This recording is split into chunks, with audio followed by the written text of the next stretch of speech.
Aujourd'hui, je vais parler un peu des dons. Les dons. Quand on dit don de quelqu'un, qu'est-ce qu'on appelle le don? Voilà. Et le don réellement même, c'est quoi? Voilà. Mais je vais plus me focaliser sur le côté spirituel et mystique de la chose. Voilà, pour que chacun ait une idée concernant sa personne. Voilà. Pour que chacun ait une idée concernant sa personne. Si tu as un don, comment prendre ton don au sérieux? Bonsoir Mouna, ça va? Bonsoir tout le monde, bonsoir tout le monde. Voilà. Normalement, le don, il a plusieurs sens. Quand on dit que quelqu'un a un don, le don a plusieurs sens. Voilà. Hein? On ne parle pas du sens simple de la chose, tel que don des sangs, don des organes, quoi. Non, c'est pas de ça que nous allons parler. Nous allons parler, voilà, des dons spirituels ou mystiques. Voilà. Dans le spirituel, c'est le créateur de l'univers qui donne les dons. Celui qui donne les dons à qui il veut. Voilà. Il donne les dons à qui il veut. Et puis, à la personne de pouvoir l'exploiter et tout. Merci, Mouna. Donc, c'est le créateur de l'univers qui donne les dons à qui il veut. Voilà. Et à qui le mérite. Parce qu'il faut mériter son don. Il faut mériter son don. C'est depuis ton enfance. Voilà, c'est depuis ton enfance. Donc, le don, le Créateur peut te donner un don par ta foi. Par ta foi et aussi par ton inspiration. Donc, si vous êtes beaucoup inspiré, si vous êtes très inspiré, vous prenez l'habitude d'être vraiment dans le coup. Voilà. Et vous pouvez bénéficier d'un don. Oui, vous pouvez bénéficier d'un don, soit des prières ou des guérisons. Voilà, mais là, c'est le créateur de l'univers lui-même qui donne ça. Ah, personne ne peut avoir un don comme ça tant que le créateur de l'univers n'a pas la même mise dedans. Voilà, c'est lui qui donne. Donc, je pense que je suis bien installé maintenant. On va accélérer. Ok. Donc, comme je disais, le Créateur peut donner un don par ta foi. Voilà, par ta foi, il peut te donner un don. Même je prends simplement même le cas même d'un chrétien, fervent chrétien, quelqu'un qui prie beaucoup. Si vraiment il est franc et honnête dans ce qu'il fait, il peut avoir un don. Le Créateur peut lui faire grâce d'un don. Voilà. C'est la même chose dans la tradition aussi. Dans la spiritualité, on a des personnes qui ont des dons de naissance. À la naissance, déjà, il a ces dons. Des dons de naissance. Ça peut être des talents, ça peut être des forces, ça peut être la vision. Voilà. Je vais voir mon volume là, si vous m'entendez bien. Oui. Ça peut être la vision, ça peut être la guérison, ça peut être la protection. Beaucoup, il y en a beaucoup. Il y a tellement qu'on ne peut pas tout citer maintenant. Donc, les dons de naissance, il y en a beaucoup. Ça peut être des talents. Soit footballeur, tu peux avoir un don de footballeur, une couturière, tu peux avoir un don de la couture, tu peux avoir un don. Il y a tellement qu'on ne peut pas tout citer. Voilà. Il y en a qui ont le don de commerce et tout ça. Ça, c'est inimaginable. Je vais vous dire pourquoi. Je vais vous dire pourquoi. Les vrais dons spirituels, normalement, sont la crainte.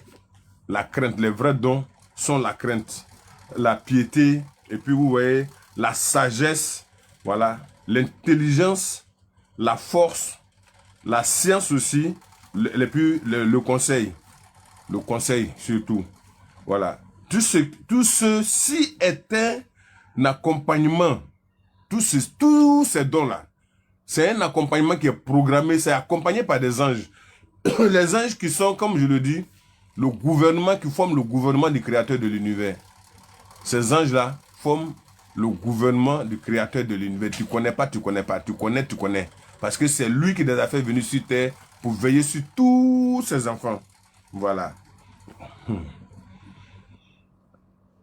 Pour avoir un don, ou si vous avez un don, soyez beaucoup concentré sur le créateur de l'univers pour découvrir votre don. Pour découvrir votre don qu'il vous a donné, soyez beaucoup concentré sur le créateur de l'univers. Portez beaucoup vos prières sur le créateur de l'univers. Parce que c'est lui, par lui, qu'on peut avoir toutes choses sur cette terre. Et comme il a ses gouvernements, des premiers ministres, ministres de la Défense, ministres de la Sécurité, ministres de la il a tout ça qui sont les anges et les génies, les esprits bienfaiteurs et autres. Alors, si vous avez la chance dans votre famille d'avoir ce genre de truc, ce genre de puissance, voilà, c'est une chance pour vous. Vous pouvez profiter de cela pour augmenter votre puissance, votre don. Voilà. C'est ça. Donc, soyez différents, voilà, et apprenez à gérer les critiques. Pour avoir des dons, ou bien pour pouvoir maintenir son don, ou profiter de son don, il faut être vraiment, vraiment éviter de gérer les critiques. Voilà. Soyez différents. Priez beaucoup le Créateur de l'univers et à travers vos anges et votre Esprit Saint qui est en vous, vous serez situé. À tous les coups, vous serez situé. Ça, vous serez situé. Il y a beaucoup de personnes qui ont des dons, mais comme ils ne se prennent pas au sérieux, ils ne sont pas situés. Pour être situé, il faut beaucoup prier le Créateur de l'univers. Il faut beaucoup prier ses ancêtres. Pour nous autres, pour d'autres personnes, vous pouvez prier qui vous voulez. Voilà. Mais pour être situé, il faut vraiment prier et puis demander. Comme ça, on te situe et tu sais sur quoi tu marches. Tu sais comment tu te comportes. Tu sais qu'est-ce que tu as à faire. Voilà. La plupart du temps, tous les dons sont l'héritage de nos ancêtres. La plupart du temps, tous les dons sont l'héritage de nos ancêtres. Nos ancêtres nous ont tout légué. Ils nous ont tout laissé avant de quitter cette terre. Ils nous ont tout laissé avant de quitter cette terre. Et ils ne nous ont pas négligé du tout, nos ancêtres. Parce qu'ils savaient qu'on allait en avoir besoin dans l'avenir. Donc, ils nous ont tout donné. Ils nous ont tout donné. Et ils choisissent qui ils vont donner. Ils choisissent à qui ils veulent donner leurs dons, leurs talents, leurs spécialités et tout dans la famille. Ça peut être un enfant, ça peut être un neveu, ça peut être un petit enfant, ça peut être un arrière-petit enfant. C'est comme ça que c'est. Et c'est comme ça que nos ancêtres ont tout géré. Ça, il n'y a rien à faire. Ils ont géré de telle sorte que tout soit très clair. Ouais. Si par exemple, parmi tes ancêtres, il y avait une personne puissante, intelligente,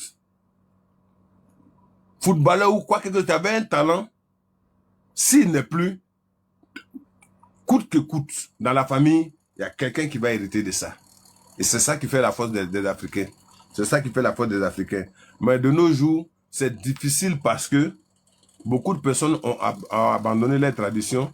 Ça fait qu'il y a des dons, il y a des puissances qui n'arrivent pas à être maîtrisées dans des familles. Sinon, quand c'est maîtrisé, c'est de génération en génération. On te choisit, c'est toi qui dois diriger soit toute la famille. Le jour que tu quittes cette terre des hommes, il y a quelqu'un d'autre qui va prendre ce don-là pour pouvoir continuer. Mais aujourd'hui, il y en a même qui vont jusqu'à détruire même des puissances sous prétexte que c'est le démon. C'est dommage. Et après, maintenant, vous ne savez plus quoi faire. Vous ne savez plus où mettre la tête. Vous êtes perdu. Vous ne savez plus à quel sein vous... En tout cas, vous êtes dans toutes des situations bizarres. Et puis maintenant, les gens profitent de vous. C'est vraiment dommage. C'est vraiment dommage. Ouais. En tout cas, tous les descendants, les petits-enfants, les arrière-petits-enfants, les neveux, tous ceux-là, c'est parmi eux forcément qu'il y a un qui va bénéficier. Parfois, si tu es celui qui a été choisi pour assurer l'intérim, les ancêtres te le montrent.